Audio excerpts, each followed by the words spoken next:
नमः श्रीवर्धिमानाय निर्धूतकलिलात्मने सालोकानां त्रिलोकानां यद्विद्यादर्पणायते।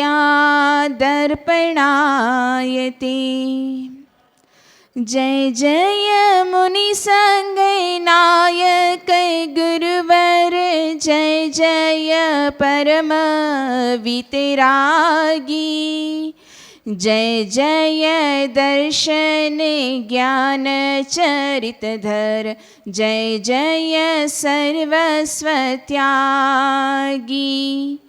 जय जय वर्धमान सागर गुरुवर, करते सुरगण सेवा। जय जय चरण कमल नीत वंदित, जयवंतो गुरुदेवा, जयवंतो गुरुदेवा। जी बोलो देवादिदेव एक चरण श्री सुमतिनाथ भगवान की। परम पूज्य 20वीं सदी के प्रथमाचार्य चारित्र चक्रवर्ती आचार्य श्री शांति सागर जी महाराज की। परम पूज्य वात्सल्यवादी पंचम पट्टाधीश आचार्य गुरुवर श्री वर्धमान सागर जी महाराज की। श्रीमद् जैन धर्म की।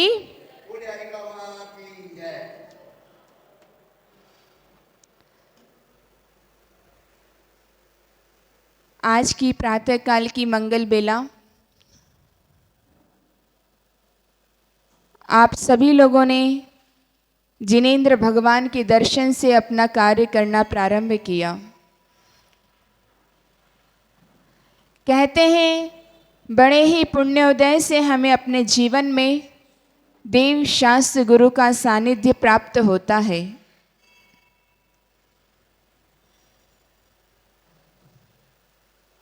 जब हम पूर्व जन्म में अच्छे कार्य करते हैं तो आज का वर्तमान जन्म हमें अच्छा मिलता है। हमें विचार करना है कि आज जो हमें यह मनुष्य पर्याय प्राप्त हुई है, ये कौन कौन से कर्मों का फल है। आज तो मनुष्य पर्याय मिल गई, पिछली पर्याय का हमें पता नहीं कि कौन सी पर्याय में हम लोग थे, कौन सी गति में हमारा जन्म हुआ था। लेकिन आज हमें जो ये मनुष्य पर्याय मिली है, यह कौन से कर्मों का फल है और अभी हम कौन से कर्म करेंगे, कैसे कर्म करेंगे, जिससे हमें आगामी भाव में किस गति और किस पर्याय का बंध होगा, यह हमें विचार करने की आवश्यकता है। हम प्रातःकाल उठते हैं, सबसे पहले अपनी आवश्यक क्रियाओं को पूरा करके जिनेंद्र भगवान के मंदिर में दर्शन करने के लिए आते हैं। सबसे बड़ा सम्यक दर्शन का अगर कोई कारण है तो जिन बिंब दर्शन है। जब हम जिनेंद्र भगवान के विधि पूर्वक दर्शन करते हैं तो हमारा सम्यक दर्शन भी दृढ़ होता है। अब विधि कैसी है, ये हमें जानने और समझने की आवश्यकता है। आप लोग बोलेंगे माता जी हम लोग तो 60 साल के हो गए, 50 साल के हो गए, अब आप हमको जिनेंद्र भगवान के दर्शन की विधि बता रहे हैं कि विधि कैसी होती है। तो हमें अपने जीवन में इस चीज़ को सीखने की बहुत आवश्यकता है कि जिनेंद्र भगवान के दर्शन हमें किस प्रकार से करना चाहिए। कई लोग आते हैं मंदिर में, आंख बंद करके खड़े हो जाते हैं और भगवान के सामने अपने मन में जो भी होता है वो बोलते हैं। तो सबसे पहले हमें भगवान के दर्शन आचार्य श्री हमेशा कहते हैं आंखें खोल करके करना, है ना। आंखें बंद करके करना होता तो घर में ही कर लेते, मंदिर आने की आवश्यकता ही क्या थी। तो जिनेंद्र भगवान के दर्शन आंखें खोल करके करना, अच्छे से दोनों हाथ जोड़ करके साइड से खड़े हो करके पंच परमेश्वरी भगवान को नमन करके, जो मूल नायक भगवान है उन्हें अर्घ चढ़ा करके 3 परिक्रमा लगा करके उसके बाद नीचे बैठकर पंचांग नमस्कार करना है ना। अभी तो क्या ज़माना आ गया है, ऐसा खड़ा खड़े करते हैं। आजकल के बच्चे यूँ कर लेते हैं जैसे अन्य धर्मों में चलता है, ऐसे नहीं करना है। दोनों हाथों को जोड़ करके मस्तक को जमीन पर लगा करके अपने दोनों घुटने भी जमीन पे लगे, इसे बोलते हैं पंचांग नमस्कार। तो पंचांग नमस्कार करना चाहिए, 3 बार करना चाहिए हमारे मन से, वचन से और काय से। क्योंकि आजकल आप लोग के घुटनों में दर्द है ना, आप लोग 3-3 बार नमस्कार करोगे ना, सबके घुटने सही हो जाएंगे।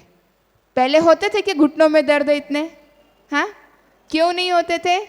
क्योंकि पहले हम लोग उठक बैठक करते थे, नीचे बैठ कर के रसोई में काम करते थे, तो हमारे शरीर भी हमारा साथ देता था। लेकिन अभी सब विपरीत होता जा रहा है।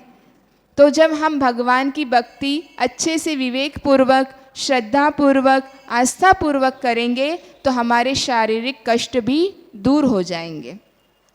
फिर भगवान की 3 परिक्रमा लगाइए, अभिषेक देखिए, गंधोदक लीजिए, है ना, उसके बाद वापस से अपने घर आ जाइए। अगर आप लोग पूजन करते हैं तो बहुत अच्छी बात है, क्योंकि श्रावक का प्रथम कर्तव्य ही क्या है? क्या है श्रावक का प्रथम कर्तव्य? देव पूजा। तो हमें प्रतिदिन जिनेंद्र भगवान की पूजन करनी चाहिए, क्योंकि जब हम जिनेंद्र भगवान की पूजन करते हैं तो हमारी 2 कषाएँ घटती है। कषाएँ कितनी होती है? हाँ, आप लोग को कुछ पता नहीं है क्या? 4 कषाएँ होती हैं। तो जब हम जिनेंद्र भगवान की पूजन करते हैं तो हमारी 2 कषायों का नाश होता है। एक तो हम जितनी देर भगवान की पूजन कर रहे हैं, हमारी क्रोध कषाय भी शमन हो रही है और लोभ कषाय भी, क्योंकि हम अपना द्रव्य समर्पित कर रहे हैं। हम उतनी देर के लिए पापों से घिरे हुए नहीं हैं, पाप क्रिया नहीं कर रहे हैं, किसी भी प्रकार की हमको कोई आसक्ति नहीं है, तो लोभ कषाय भी हमारी खत्म होती है और क्रोध भी शमन होता है। कल स्वाध्याय चल रहा था, उसमें आया कि हमारी क्रिया कैसी होनी चाहिए। मतलब 4 गतियाँ होती है, 4 गति होती ना, नरक गति, तिर्यंच गति, मनुष्य गति और देव गति। तो आज हमारा जन्म कौन सी गति में हुआ है? मनुष्य गति में हुआ है। अब तिर्यंच गति और मनुष्य गति में मुख्य रूप से अंतर क्या है? हाँ, कौन बताएगा? तिर्यंच गति, क्योंकि देखो तिर्यंच भी संगी जीव होते हैं, वे भी पंचेंद्रिय है, हम भी संगी है, हम भी पंचेंद्रिय। तो मुख्य रूप से तिर्यंच और मनुष्य में अंतर क्या है? क्या है अंतर? हाँ, ज्ञान का, और मन तो है उनके पास भी, जो संगी पंचेंद्रिय जीव है ना तिर्यंच, उनके पास भी मन है। और क्या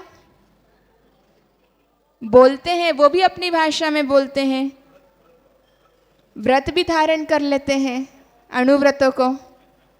और सबसे बड़ा एक अंतर है विवेक, है ना। उनके पास विवेक नहीं है और हमारे पास विवेक है कि किस समय क्या बोलना है, क्या नहीं बोलना है, कैसा भोजन करना है, कैसा भोजन नहीं करना है, कहाँ जाना है, कहाँ नहीं जाना है, कहाँ बैठना है, कहाँ नहीं बैठना है, कैसे उपकरणों का प्रयोग करना है, कैसे नहीं करना है। ये मुख्य रूप से भेद है, इसको बोलते हैं विवेक। हमारे पास मन के साथ विवेक भी है कि हमें क्या कार्य करना चाहिए, किस प्रकार से करना चाहिए। तिर्यंच की भी 4 संज्ञाएं होती है, 4 संज्ञा होती है ना, पता है आप लोगों को? कौन कौन सी? आहार, भय, मैथुन और परिग्रह। ये 4 संज्ञाएं तिर्यंच प्राणी को भी है और मनुष्य को भी है। वो भी ये चारों, वो भी आहार करते हैं, वो उनको भी भय होता है, वो भी मैथुन करते हैं और उन्हें भी परिग्रह होता है, और मनुष्य को भी होता है। अब तिर्यंच की क्या मतलब कोई मर्यादा नहीं है, वो कभी भी आहार कर लेते हैं, जहाँ मिलता है वहाँ खा लेते हैं। मतलब उनकी सारी संज्ञाएं ओपन रूप से होती है, खुले रूप में होती है। लेकिन मनुष्य की ऐसा नहीं है, मनुष्य अपने विवेक का प्रयोग करता है, सामूहिक रूप से या खुले रूप से वो कार्य नहीं करता है। लेकिन आज की बात अलग है। अब तो सब कुछ खुले रूप में होना लग गया है। पहले श्रावक लोग घर का ही भोजन करते थे, लेकिन अब कहाँ जाते हैं? बाहर होटल में, वहाँ जाकर के भोजन करते हैं। जो चीज़ हमें नहीं करनी चाहिए वो भी हम लोग अब करने लग गए हैं। तो कहने का तात्पर्य इतना है कि हमारा जन्म मनुष्य जन्म मिला है और मनुष्य जन्म की बहुत बड़ी दुर्लभता है। सामान्य से नहीं मिल के आए हैं हम मनुष्य जन्म। कई वर्षों तक, कई भवों तक हमने पुण्य कार्य किए, जिससे आज हमें ये मनुष्य पर्याय प्राप्त हुई। कल महाराज जी बता रहे थे, अभी हमारे पूरे विश्व की जनसंख्या 7-8 अरब करीब होगी। उसमें पूरे विश्व में 1500 से 2000 सिर्फ दिगंबर साधु माता जी महाराज जी हैं। तो 40 लाख के ऊपर एक साधु, कितनी दुर्लभता है सोचिए। 40 लाख के ऊपर एक साधु है और आपको ऐसे दिगंबर साधुओं के दर्शन करने का सौभाग्य मिल रहा है। कितना बड़ा पुण्य का उदय है आपका। आज बांसवाड़ा में भी बहुत बड़ी जनसंख्या है, बहुत सारे मकान हैं। बाहुबली कॉलोनी में हमने सुना था जब हम पारसोला में थे कि बहुत बड़ी समाज है माता जी, एक बार तो आप आइए तो सही, आपको वहाँ की भक्ति पता चलेगी कि कैसे हैं बाहुबली कॉलोनी वाले। तो ये देखने को मिल रहा है ना। 7 तारीख को, वो तो उस दिन भोजन की व्यवस्था रखी है इसलिए मिलेगा। हाँ, 2 महीने हो गए हमको यहाँ पर आए हुए, जब से हम लोग देख रहे हैं कि यहाँ के श्रावकों की कितनी गुरुओं के प्रति भक्ति है। ये तो अपने अपने मन को टटोलने की बात है कि हम लोग क्या कर रहे हैं और क्या नहीं कर रहे हैं। हमारे सामने एक अमूल्य रत्न निधि आई है, एक सागर आया है, उसमें हम अपना अवगाहन नहीं कर पा रहे हैं, उसमें हम डुबकी नहीं लगा पा रहे हैं। ये हमारे तीव्र पाप कर्म का उदय है। जो लोग नहीं कर रहे हैं और जो लोग कर रहे हैं उनका तो बहुत पुण्य का उदय है कि आप लोगों को इतने सारे साधुओं के दर्शन करने का सौभाग्य मिल रहा है, इतने सारे साधुओं की आहारचर्या करने का सौभाग्य मिल रहा है, इतने सारे साधुओं की वैयावृत्ति करने का अवसर मिल रहा है। कहाँ कितने, पहले तो जब उत्तर भारत में एक साधुओं के दर्शन करना भी दुर्लभ हुआ करते थे। आज से 100 वर्ष पूर्व की घटना हम अगर देखें, आज से 100 वर्ष पूर्व अगर हम चले जाएं तो साधुओं के दर्शन बहुत दुर्लभ होते थे। दक्षिण भारत में तो फिर भी कहीं पर 1, 2, 4, 5 महाराज लोग होते थे, लेकिन उत्तर भारत में साधुओं के दर्शन नहीं हो पाते थे। तब एक ऐसे सूर्य ने जन्म लिया जिससे पूरा संपूर्ण विश्व प्रकाशित हुआ। जब आदिनाथ भगवान का जन्म हुआ था तो क्या हुआ था? धर्म तीर्थ का प्रवर्तन हुआ था, है ना। आदिनाथ भगवान से ही धर्म तीर्थ चला है, क्योंकि वो कौन है? हमारे प्रथम तीर्थंकर है।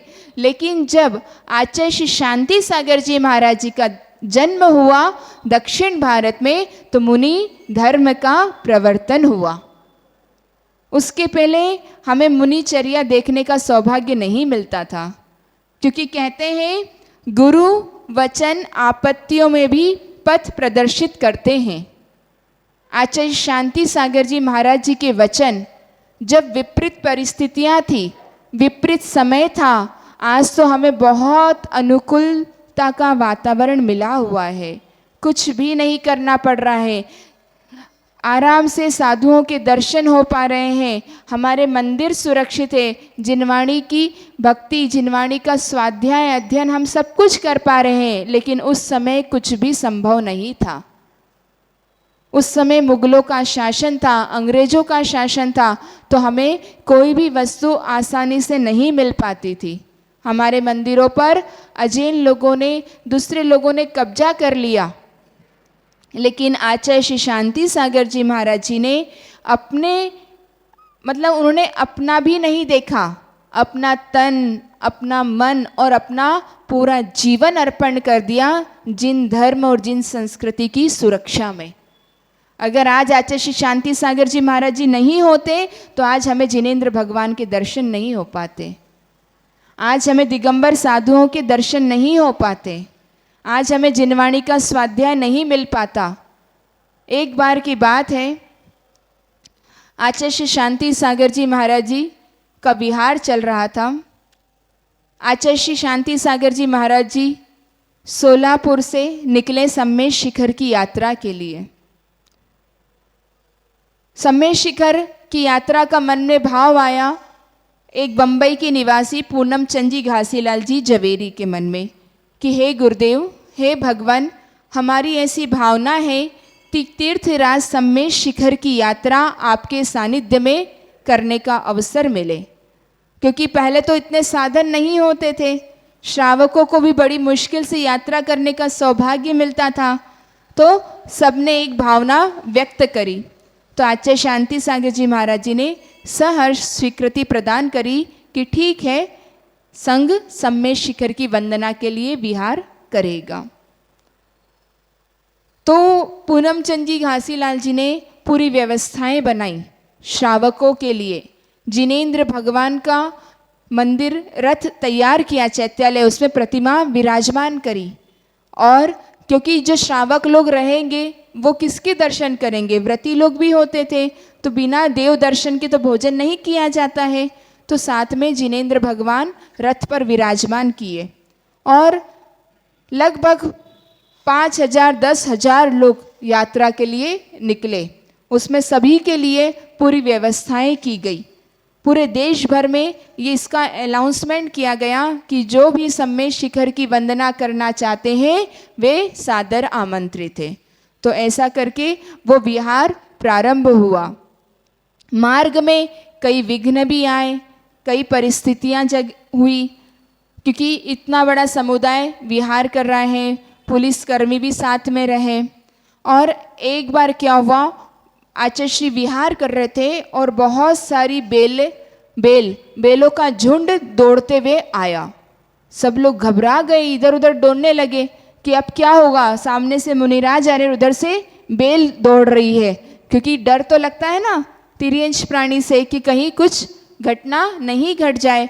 तो क्या हुआ, जैसे ही बेल आचार्य श्री के समीप पहुँचे वे सब आचार्य श्री के चरणों में नतमस्तक हो गए, मतलब एकदम शांत हो गए। क्यों? क्योंकि उन्होंने शांति के सागर महाराज जी के दर्शन कर लिए, जो शांति के सागर थे, जिनके मुख पर तेज झलक रहा था, जिनके मुख पर एकदम शांति थी, जिनके मुख पर एक प्रसन्नता थी, जिनके मुख पर मतलब पूरा रत्नत्रय का जो तेज था वो झलक रहा था। तो बेल भी अपना उपद्रव छोड़ दिया और उन महामना आचार्य के चरणों में नतमस्तक हो गई। सभी इस दृश्य को देखते रह गए कि इतने भयंकर ऐसे, मतलब उस समय तो उनके मन में बहुत उत्तेजना थी, क्योंकि घबरा जाते हैं ना प्राणी, तो वो दौड़ते दौड़ते आ रहे थे। लेकिन जैसे ही महाराज जी के उन्होंने मुखमंडल को देखा तो वे सब नतमस्तक हो गए। तो तिर्यंश प्राणी भी आचार्य श्री महाराज के शरण में आने के बाद अपने सारे पाप कर्म को भूल जाते हैं। फिर नागपुर में आचार्य श्री का प्रवेश हुआ तो कहते हैं 5 किलोमीटर लंबा जुलूस निकला था। और फिर जब सम्मेद शिखर में आचार्य संघ का लगभग 1200 किलोमीटर का पद विहार करके प्रवेश हुआ तो उस समय वहाँ पर 1.5 लाख लोग इकट्ठे हुए थे। कितने? 1.5 लाख लोग। मतलब ये तो रेलवे के अधिकारी ने बताया था कि इतनी टिकटें कटी है और बाकी जो अपने वाहनों से आए थे उनकी तो कोई संख्या ही नहीं थी। तो उस समय इतनी बड़ी जिन धर्म की प्रभावना आचार्य श्री शांति सागर जी महाराज जी के कारण हुई थी। तो कहने का तात्पर्य ये है कि आज हमें बड़े ही पुण्योदय से ऐसे महामना आचार्य का आचार्य पद शताब्दी महोत्सव मनाने का सुअवसर प्राप्त हुआ है। अब आप लोग के मन में आएगा कि क्यों हम आचार्य श्री का आचार्य पदारोहण मना रहे हैं, वो तो अब है नहीं हमारे सामने, हमारे बीच में। तो कहते हैं जो हमारे उपकारी होते हैं उनके प्रति हमारी कृतज्ञता का भाव होना चाहिए। आज उन्होंने हमें मुनि मार्ग दिया, जिन धर्म दिया, जिनवाणी दी, तो हम उनके प्रति कृतज्ञ नहीं हो। उन्होंने जितना हमारे पर उपकार किया है तो हम अपनी भक्ति, अपनी श्रद्धा से उनके उपकारों को चुका सके। संभव तो नहीं है कि हम पूरा कर सकें, लेकिन इससे क्या होगा? इससे उनका तो कुछ भी फायदा होने वाला नहीं है। इससे हमारे ही पुण्य की वृद्धि होगी, क्योंकि जब हम भक्ति सबसे बड़ा माध्यम है पुण्य की वृद्धि करने में है। अगर हम कोई सी भी क्रिया करें और उसके साथ में भक्ति नहीं हो तो पुण्य का वर्धन होगा क्या? बताओ। बिना मन से अगर हम किसी कार्य को संपन्न करें तो उससे हमारे पुण्य बढ़ेगा क्या? नहीं बढ़ेगा।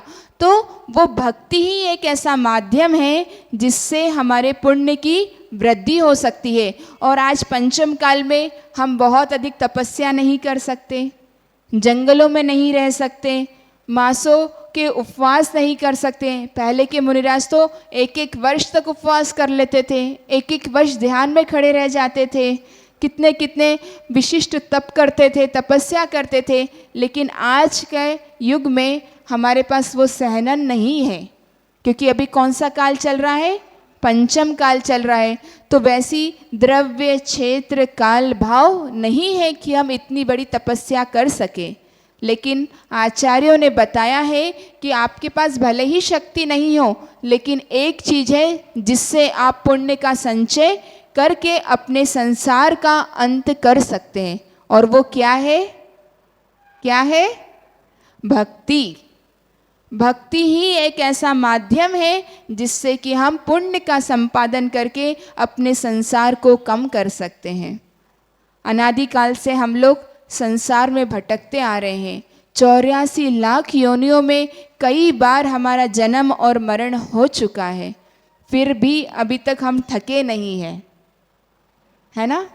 थके नहीं हैं। अभी और लगता है कि अभी तो और संसार में घूम ले, अभी क्या मिला है? तो अब ये यात्रा पूर्ण करने का समय है कि अब हम जिनेंद्र भगवान की शरण में आ जाए, देव शास्त्र गुरु की शरण में आ जाए, संयम को धारण कर ले, व्रतों को धारण कर ले, जिससे कि हमें जब हमारा समाधि पूर्वक मरण करें, क्योंकि जब तक समाधि पूर्वक मरण नहीं होगा हमें स्वर्ग की प्राप्ति नहीं होगी। फिर आने वाला जो काल है वो छठा काल आने वाला है, फिर उसमें कितने कष्ट होंगे, कितनी बाधाएं होगी, एक हाथ का शरीर मिलेगा, कुछ भी नहीं, सिर्फ हिंसा ही हिंसा होने वाली है। तो हम अपने ये जो मानव जन्म मिला है इसमें ऐसा पुरुषार्थ करें, ऐसा विचार करें, ऐसे कार्य करें कि हमें ये छठे काल में जन्म नहीं मिले। जब हम अपने जीवन में व्रतों को धारण करेंगे, व्रत भी 2 प्रकार के होते हैं, एक महाव्रत होते हैं और एक अणुव्रत होते हैं। तो अभी आप लोग श्रावक हैं तो श्रावकों को अणुव्रत धारण करना चाहिए। 1 घंटे के लिए भी अगर हमने व्रतों को धारण कर लिया तो हमारा जीवन सफल हो जाएगा। एक छोटी सी बात है, वैसे तो यहाँ पर जितने भी लोग बैठे होंगे उन लोगों का रात्रि भोजन त्याग ही होगा, त्याग है ना? हाँ, पक्का वाला, कच्चा वाला? हाँ, रात्रि भोजन त्याग का अर्थ होता है चारों प्रकार के आहार पानी का त्याग। अब बताओ कितने लोगों का त्याग है? हाथ खड़े करो। रात्रि में पानी का भी त्याग, देखो हाथ नीचे हो गए सबके। हाँ, तो चारों प्रकार के जब तक आहार पानी का त्याग नहीं होता है वो रात्रि भोजन त्याग नहीं कहलाता है। तो एक बार की बात है, ऐसा ही एक प्रवचन सभा लगी हुई थी बहुत बड़ी, तो बहुत सारे मतलब चौराहे पर बाहर लगी थी किसी साधु की, तो बहुत सारे प्राणी भी खड़े होकर के जो अन्य जैनेतर हैं वो लोग सुन रहे थे। तो वो साधु महाराज रात्रि भोजन त्याग के विषय में उपदेश दे रहे थे, उस त्याग की महिमा का वर्णन कर रहे थे कि रात्रि भोजन करने से क्या क्या होता है, और अगर हम रात्रि भोजन त्याग कर देते हैं तो हमें क्या प्राप्त होता है। मतलब उसका उसके फल भी बता रहे थे और उससे पाप का बंध होता है ये भी बता रहे थे। तो किसी एक ऐसे ही जैनेतर श्रावक ने वो प्रवचन को सुना और उनके मन में आ गया कि रात्रि भोजन मुझे नहीं करना चाहिए। लेकिन उनका जो जन्म हुआ था वह थोड़ी नीची पर्याय में हुआ था।